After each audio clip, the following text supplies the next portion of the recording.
Hi students, welcome back to our channel achieve excellence in commerce by Mansi Subedi. So आज हम illustration number 19 से start करने वाले हैं।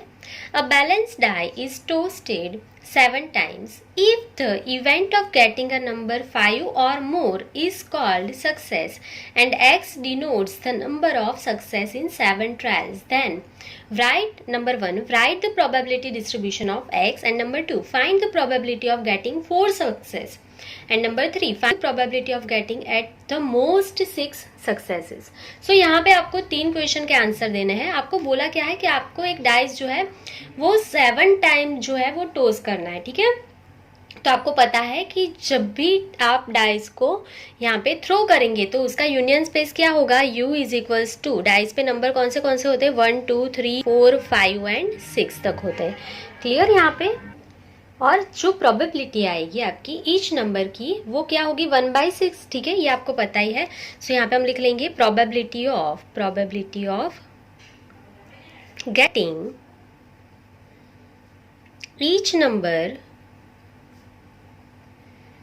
इज 1/6। ये फिक्स होता है, ठीक है। आप डाइस थ्रो करोगे, उस पे नंबर 1 आएगा, उसकी प्रोबेबिलिटी कितनी है, 1/6 m/n, मतलब 1 एक ही होता है ना डाइस पे, और टोटल आउटकम्स कितने हैं, 6 है, तो 1/6। 2 आएगा, उसका आंसर क्या होगा, उसकी प्रोबेबिलिटी भी 1/6। 3 आएगा, 3 भी 1 ही है, और टोटल आउटकम 6, तो 1/6। 4 भी एक बार है, तो उसका जो आंसर है वो भी 1/6। मतलब हर एक जो यहाँ पे नंबर है वो आने की जो प्रोबेबिलिटी है वो 1/6 फिक्स होती है।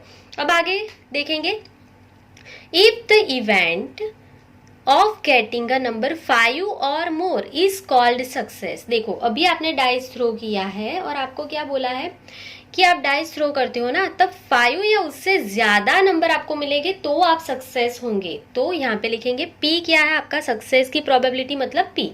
तो P क्या है, गेटिंग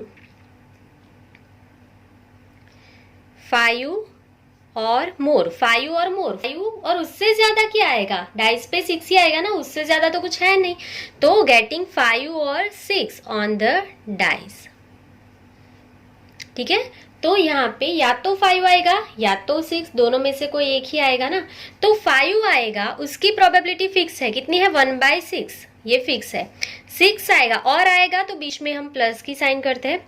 6 जो है उसकी प्रोबेबिलिटी भी कितनी है, 1/6, तो इसका टोटल कर लेंगे। So answer is 2/6 is equals to 1/3। तो आपको P मिल गया तो Q भी मिल जाएगा, 1 minus P is equals to 1 minus 1/3, answer is 2/3। Clear. अभी ये जो टोस है वो ये जो डाइस है वो आप कितने टाइम टोस करने वाले हो, 7 टाइम्स, तो n is equals to 7। Clear. चलो, तो P है, Q है, N है, तो अब हम सम को स्टार्ट कर सकते हैं। देखो वापस एक्सप्लेन कर देती हूँ किया क्या हमने। तो कोई भी डाइस को आप थ्रो करोगे तो उसके आउटकम्स, उसका यूनियन स्पेस जो है वो 1 2 3 4 5 6 होगा, और हर एक नंबर आने की प्रोबेबिलिटी फिक्स होती है 1/6। जैसे कि अगर आप कॉइन टोस करते हो तो हेड्स आने की प्रोबेबिलिटी फिक्स होती है 1/2 एंड टेल्स आने की प्रोबेबिलिटी फिक्स होती है 1/2, 1/2। क्लियर। तो वैसे ही डाइस के हर एक नंबर की प्रोबेबिलिटी फिक्स होती है 1/6। अब आपको क्या बोला है सम में कि आपको सक्सेस कब मिलेगी, जब आपने डाइस थ्रो किया और उस पे आपको 5 या 6 नंबर मिलेंगे तो ही आप सक्सेस होंगे। तो 5 आने की प्रोबेबिलिटी 1/6 और मतलब प्लस, एंड 6 आने की प्रोबेबिलिटी 1/6। तो आपको P मिल गया 1/3, Q मिल गया 2/3, N दिया है 7।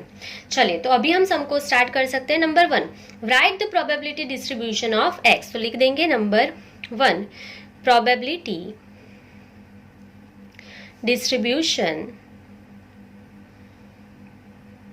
of x, p of x is equals to ncx into p raised to x into q raised to n minus x, and x कौन सी वैल्यू लेगा, 0 1 2 से लेके n तक। तो हम हमारे सम में क्या लिखेंगे, p of x is equals to n कितना है 7, cx, p कितना हमने फाइंड किया 1/3, उसकी x पावर, q कितना फाइंड किया 2/3, उसकी n मतलब कितना है 7 माइनस x पावर, और x क्या लेगा 0 1 2 से लेके कहाँ तक जाना है 7 तक, ठीक है, 0 1 2 से लेकर 7 तक। तो ये प्रोबेबिलिटी डिस्ट्रीब्यूशन हमने लिख लिया है x का। सो दैट्स इट, पहला आंसर मिल गया। Second, find the probability of getting 4 success. आपको 4 सक्सेस मिलनी चाहिए ना, यहाँ पे क्वेश्चन में पूछा है, तो यहाँ पे लिख लेंगे number 2 probability of getting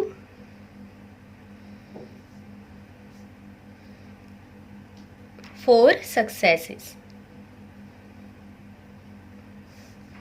so 4 success मिलेगी, मतलब क्या फाइंड करना है आपको, P of 4। So P of 4 is equals to, चलिए यहाँ पे जो हमने लिखा है P ऑफ x, उसमें x के प्लेस पे जहाँ जहाँ पे यहाँ पे x है वहाँ पे हम 4 लिख देंगे।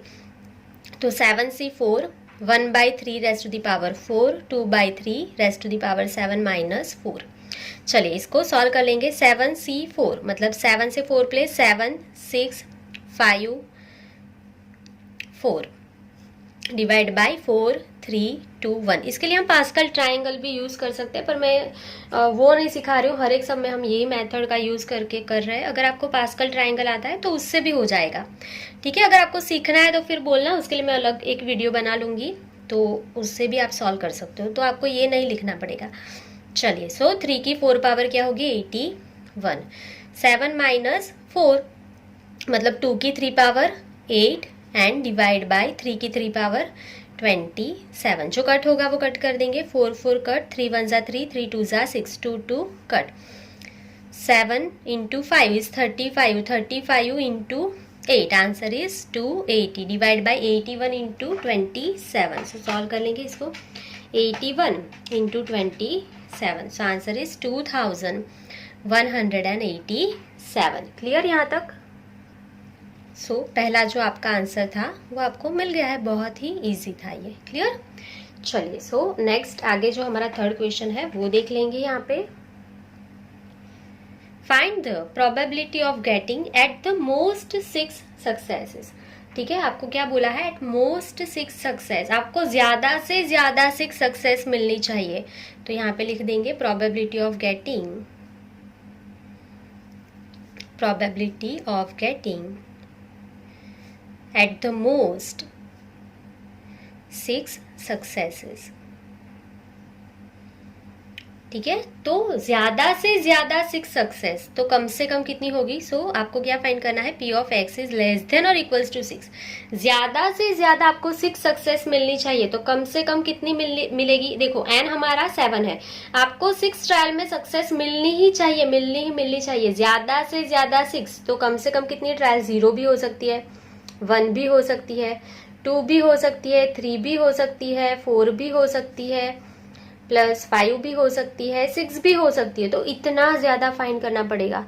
तो मैंने ऑलरेडी आपको शॉर्टकट यहाँ पे सिखाया ही है। देखो यहाँ पे, तो ये 0 से लेके 7 का जो P ऑफ x का टोटल होगा वो 1 होगा। तो 0, 1, 2, 3, 4, 5, 6 इतना फाइंड करने की जगह पे कौन बच गया, यहाँ पे 7 बच गया। तो 1 में से 7 को माइनस कर दो, तो बाकी का जो टोटल है उसका आंसर मिल जाएगा। ठीक है, ये मैंने ऑलरेडी आपको सिखाया है, एक बार वापस सिखा देती हूँ। 0, 1, 2, 3, 4, 5, 6 इसका जो प्रोबेबिलिटी का टोटल होगा वो 1 ही होगा। तो आपको यहाँ पे यहाँ पे 7 भी है, तो 0, 1, 2, 3, 4, 5, 6 आपको फाइंड करना है इसका टोटल। तो ये इतना ज्यादा फाइंड करने की जगह पे 7 फाइंड कर लो। 1 में से 7 का जो आंसर आएगा ना, P ऑफ 7 का, वो माइनस करने से जो भी बचेगा वो आपको 0, 1, 2, 3, 4, 5 का टोटल मिल जाएगा। बहुत ही सिंपल है। चलिए, तो हम इतना ज्यादा नहीं फाइंड करने वाले हैं। इज इक्वल्स टू 1 माइनस कौन बच गया है, P ऑफ 7। तो हम P ऑफ 7 का प्रोबेबिलिटी फाइंड करके माइनस कर देंगे। चलो, तो P यहाँ पे हमने लिखा है ना, तो जहां जहां पे x है वहां पे 7 लिख देंगे। तो 7c7 into 1/3 raised to the power 7, 2/3 raised to the power 7 minus 7। जहां जहां पे x था वहां पे हमने 7 लिख लिया। सो 1 माइनस 7 से 7 का answer 1, 1 divide by 3 raised to the 7 answer क्या आएगा आपका 2187। 7 माइनस 7 इज 0, तो 1। सो 1 minus 1 divide by 2187।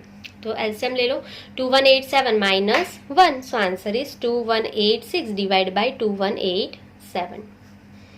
So that's it. आपका थर्ड जो आंसर है वो भी आपको मिल गया। बहुत ही सिंपल है, इतना मत फाइंड करने बैठना, ठीक है, वरना सम कैलकुलेट करते ही रह जाओगे।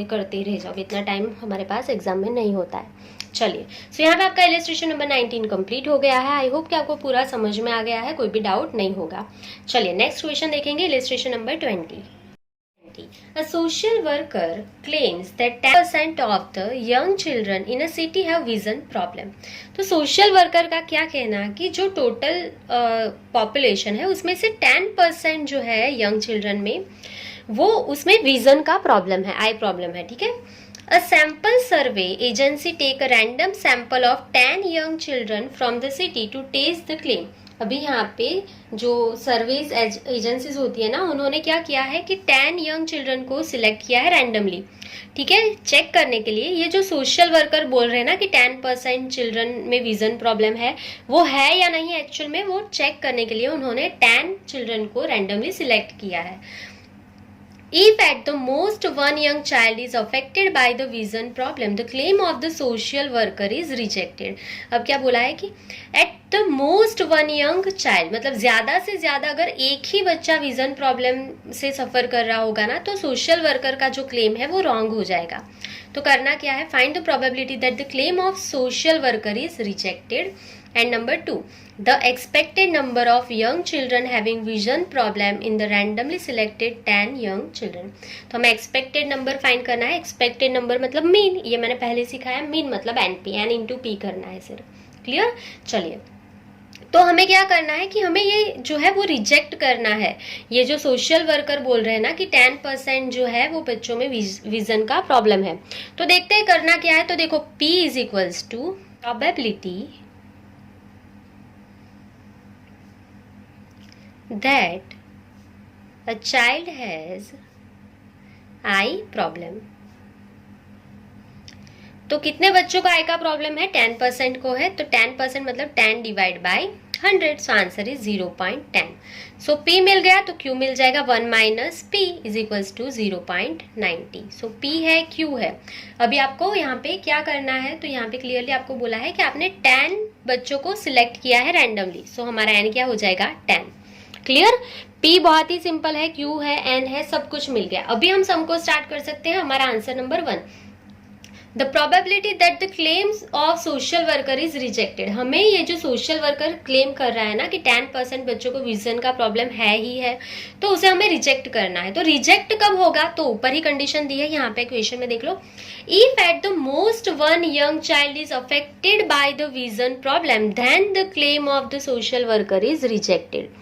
तो अगर ज्यादा से ज्यादा सिर्फ एक ही बच्चा जो है 10 जो है चाइल्ड वो हमने सिलेक्ट किया, उसमें से ज्यादा अगर एक ही बच्चे को प्रॉब्लम होगा ना, तो जो सोशल वर्कर ने क्लेम किया है उसे हम रिजेक्ट कर देंगे। सो आपका आंसर नंबर 1 क्या होगा, so probability that at the most देखो यहाँ पे लिखा है eight the most one young child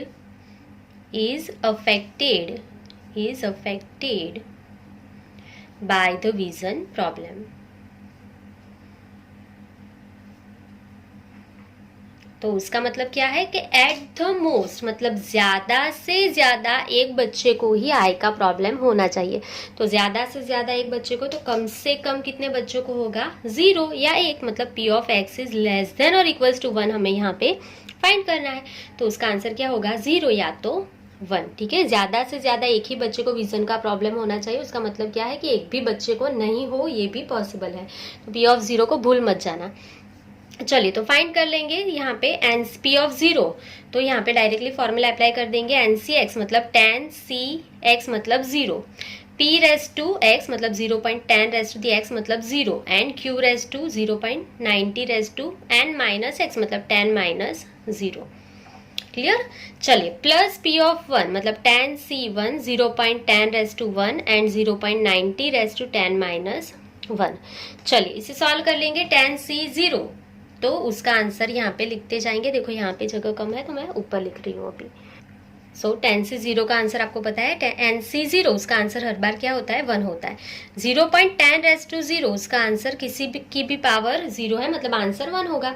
0.9 की 10 माइनस 0 मतलब 10 पावर करनी है, तो कर लेंगे। कैसे करना है सिखाया है मैंने, 0.9 इंटू दबाना है 2 3 4 5 6 7 8 9 10 पावर चाहिए ना इसके लिए। सो आंसर क्या है आपका यहाँ पे 0.3486, 86 के बाद क्या है 7, तो हम क्या लिखेंगे 0.3487, ठीक है। 86 है, हमने 87 लिख लिया।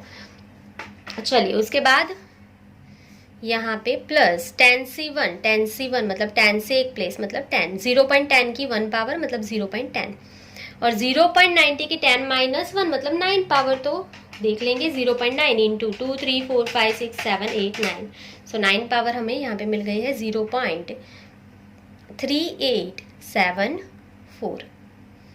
क्लियर। चलिए सो यहाँ पे हम इसका सॉल्यूशन कर लेंगे। 0.3487 plus 10 into 0.10 into 0.3874, so answer यही रहेगा 0.3874। दोनों को ऐड कर लेंगे 3487।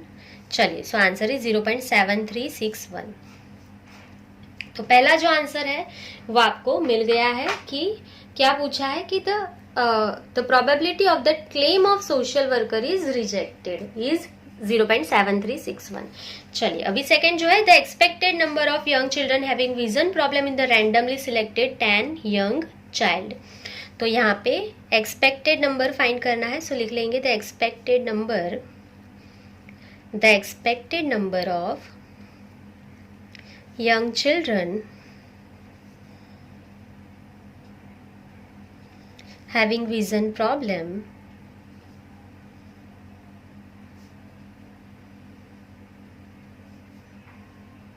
is equals to NP। Expected number मतलब मीन, मैंने आपको सिखाया है मीन का फॉर्मूला क्या है NP। सो कितने बच्चे हैं यहाँ पे 10 और उसका P क्या है यहाँ पे 0.10, सो 10 into 0.10 is 1। So second answer भी आपको यहाँ पे मिल गया है। क्लियर। चलिए तो यहाँ पे आपका इलस्ट्रेशन नंबर 20 कंप्लीट हो गया है। बहुत ही सिंपल सम था, यहाँ पे कुछ भी आपको मिस्टेक नहीं होगी। सो आज के लिए बस इतना ही। Thank you for watching, keep learning, take care.